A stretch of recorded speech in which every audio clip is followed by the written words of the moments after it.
Boas, a semana pasada publicouse unha foto que pasou un pouco desapercibida, pero que creo que sirve moi ben para exemplificar ata onde chega o poder político, empresarial e mediático en Galiza.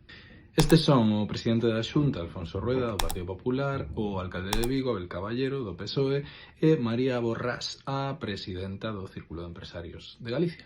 Están a entregarlle un premio a Javier Mol, que é o presidente de Prensa Ibérica, que é o grupo propietario realmente de Faro de Vigo, La Opinión da Coruña e El Correo Gallego. A min dame a impresión de que nunha soa foto podemos entender por que en Galiza é moi difícil que muden as cousas nas altas institucións.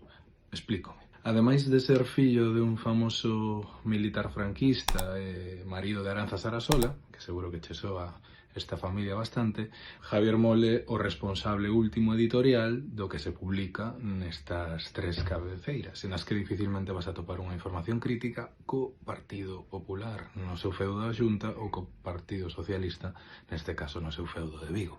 Quizáis sexa porque ambas institucións untan de diñeiro público a todas as cabeceiras de Mol. E quizáis por iso tamén todas estas cabeceiras e moitas máis apoiaron ferventemente a peregrinaxe de Feijóo cara a Madrid con portadas noxentas como estas. Pero bueno, xa che digo, igual é unha impresión miña, Veña,